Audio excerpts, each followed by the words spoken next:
Oh, and hasn't it been a little while? I mean, not that there was anyone in the vast expanse of the internet listening at this stage, but life gets in the way. But now I'm getting back into Age of Empires 2 in a big way, and I'm trying to use this as a bit of a learning resource, frankly. I thought I'd drag you along for the ride if you're interested, just to take a look at one of my games, and, well, let's analyse it together. And by together, I mean me shouting into the void, which is fine. Which is fine. This is fine. It's fine. So what's the game? Well, the game is me. It is me versus the Teutons as the Saracens. As I've said before, I'm a Saracen main. I am comfort picking my way all the way to the top here. So what I'm going to do is run this game, and we're going to go through this quickly. So just to quickly confirm, so that's Saracens. So I've got the archers with the extra bonus damage against buildings. I've got the markets. In fact, yeah, it's you know, they're really strong civ, and I really like them. And that option to like pivot into camel as well is really nice. On the other side of that particular coin is the Teutons, famously very good infantry and cavalry civ. And yeah, well, in the sense that they're chonky boys with a lot of armor, which is absolutely fine. You know, we like to see it. So I really just want to look at this game and just really sort of give it some thought and see how I can improve as a player. And hopefully you'll learn from my mistakes. And learn from my any good decisions I make as well, which is not that many. So let's try and speed through this Dark Age. So here we are. So you can see where I start. This is it with there. The base is the forward gold is really annoying in this game. I'm not gonna lie, because I want to go archers. So, but that forward gold is really exposed. Like it's next to a little hill as well. Like I know you can barely see it, but if you just put a tower on that hill, like suddenly everything's getting bonus damage, and that's good. Oh yeah, I lost a villager to a boar as well. I mean that's basically good night Vienna there, isn't it? Just as a little aside, thank you, the last bender, for pointing out my sheep. I'm gonna say it, my opponent, absolute gentleman. I had a lovely conversation with him after this game. He was a really charming guy. So I'm sure I'm breaking some GDPR rules for mentioning his name and not having it blanked out openly, but there we go. A last airbender. If you ever see this, you're an absolute gentleman. So as you can see, I'm sort of going for a regular sort of archer build, but I'm already a villager behind, which kind of sucks. With the extra idle, and there's been some idle TC time as well, which has not been amazing. So he is well ahead of me on feudal, despite being on, functionally the same number of villagers. It's very, very frustrating at this stage. So he's trying to take me off my gold on the front, and this is something that continues throughout the whole game. So he really, really is desperate to take me off this front. Because he knows that I wants to go as archers, so he tries and like force me off this. Leaves another villager there. I think the right call was to fight rather than run there, but it was still painful. So with the gold up front and so vulnerable, I decide I bite the bitter pill and decide to go scout start instead of an archer start. Now I don't think that's so bad. I do get a little bit of damage in there with it, but it's not amazing. I'm not gonna like shout home about it. It's not the best feudal opening I've ever delivered or experienced. That's for sure. So see, I don't see that he's camping just outside, which is unfortunate. But there's no way I would have responded about it. I protect my wood line with some small walls, and my berries with some small walls, so the idle time that follows from this is truly jaw-dropping. So I do everything that I can do to protect myself from the scouts. I just know that this gold is too exposed for me to really do anything about it. I can't go to this gold. You see, the second I get the gold, like, I have to just delete it and walk away, because he knows, and he says this after the game, he knows it's forward. So let's see what's happening on my end. So we have a little bit of a, I'm sort of taking some fights under the tower. I'm trying my best to sort of harass. I lose a few scouts for no reason, really. So it's basically we're having a similar feudal age, except he's doing what I'm doing more successfully in a way, which is frustrating. Yeah, but then he just leaves his scouts to die to a couple of spearmen. We've all been there. That sucks. He's forced to delete a house there.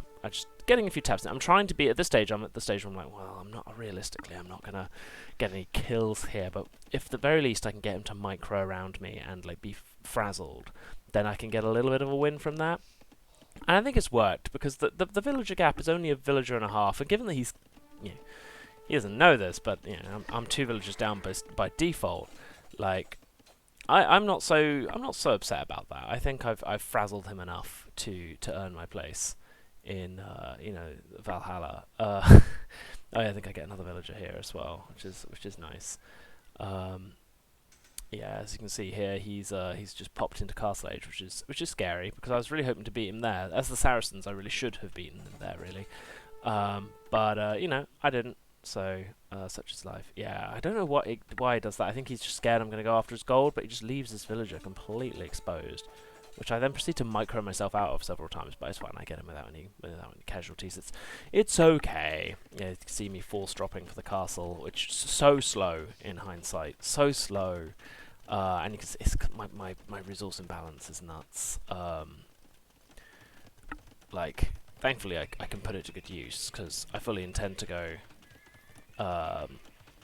stable archery range here.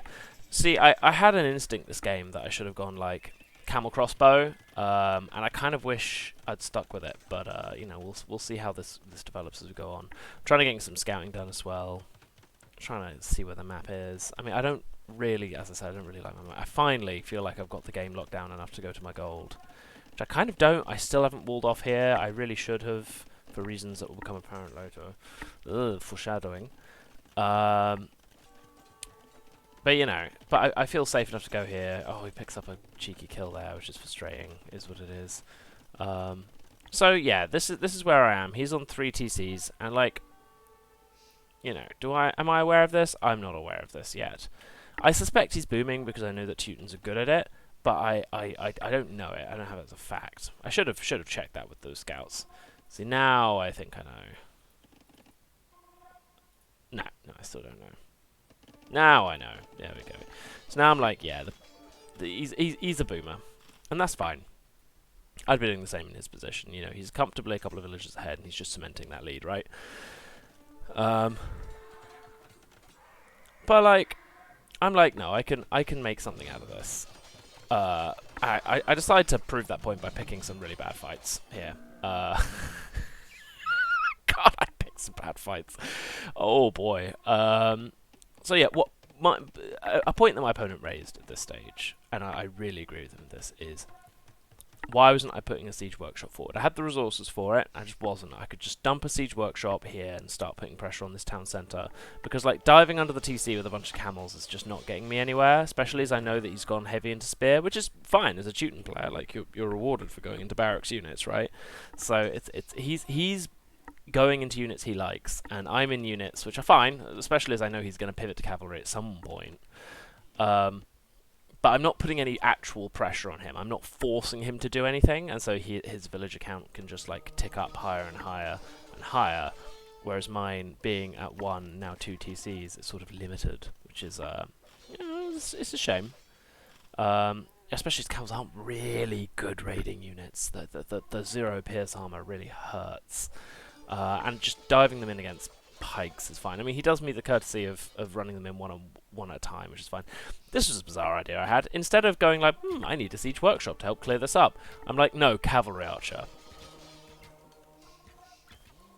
Which is, you know, it's a choice. I've definitely made at this stage a choice. This is, I think, the biggest mistake of the game. I have this big mass, and it's the only thing going for me is this big mass. Now I decide to run it into a dead end. Really good walling from him. I should have just ran out there now that I can see it, but it's hindsight 2020. I just shouldn't have gone so deep with this mass, because it was the only thing keeping me in this game, was this big mass of, like, camels, which is forcing him to not go knights. And then I lose it all, and I'm like, here's the other reason. I didn't spot this. If I had Capture Age, I would rewind so you could see this, but he got about, I think, 10 villagers here. And it was at that stage where I'm like, okay, he's booming. 3 TCs versus 2 TCs. He has a block of military that's roughly comparable to mine now. There's no coming back from this, so I throw in the towel and it's a GG. which is it's unfortunate. I'm proud that I distracted him a lot. You can see he's got a strong idle time. I mean, because he has 4 town centres, that's going to be part of it. I'm not going to say I'm a fucking maestro, like I'm a genius. That's clearly part of it. Is that he's got an extra TC, which means he can't run them all at all cylinders all the time, and that's fine. You should expect that. Especially as a Teuton player, you're quite happy to use those defensively if you want to, and just farm around it. You're saving a lot of woods on the farms regardless. But I also idled a lot of his eco in comparison to mine, and part of that, once again, he has more villagers than me. But it is what it is. It's not a game I'm particularly proud of, this one, but part of the reason I put it up here was because this is, as I said, a learning opportunity, not an opportunity for me to show off how big my dick is. This is an opportunity for me to look back and think about what I've done. And what I've done this game. So what would I have done differently? To summarise, first off, I needed a siege workshop here, and to put mangonel pressure on here. That's the number one. And then, even if he comes out with the pikemen and tries to menace me, I can try and do some attack rounds and try and clear out the pikemen, and then try and finish him off with that. Which leads to my second point too, skirmishers. I'd start building some. I'm not sure about skirmishers, actually, for what it's worth. I think actually the archery range was potentially unnecessary. There are 2 ways I could have taken it, and both are interesting. So I could have gone camel crossbow onager, which is a heck of a lot of gold. It could have worked. I mean, I had so much spare wood that I could have sold some and made some crossbow just to thin out those pikes, right? Or maybe even just 2 siege workshops. Just gone 2 siege workshops, 1 onagers, 1 scorpion, and then just use camels as my main unit, on the anticipation that I knew he was fairly heavily committed to stables, and that if he really wanted to make some progress on me, he would eventually have to go knights, which are, especially with the extra armor, they're pretty scary. And the Saracens, I have some of the best camels in the game. And especially with that player, with the early pressure, I can at least dictate the tempo of the game. And as an aside, I take a few of his villagers off wood, off a nice wood line. I stop some of the farming going on here, blow up a few houses in the process. At least I get to assert my dominance this way by just taking that head on, or even this one, on the flank slightly. But I think realistically it has to be this one, because I think any other line of play would be overreach on my part and leave me open to being intercepted on my the new villagers coming in, not new villagers, new military coming in. So yeah, I think that's if I were to do anything differently, it would be build siege. Also, in my feudal age, I wouldn't have. Well, in my dark age, I wouldn't have lost a villager to a war. And in my feudal age, I think my scouts. I think I was right to go scouts, because it just allowed me to delay my going to gold, and it kept me much safer. Those scouts killed all of 1 villager, and that was it. And then, they were forced into doing nothing.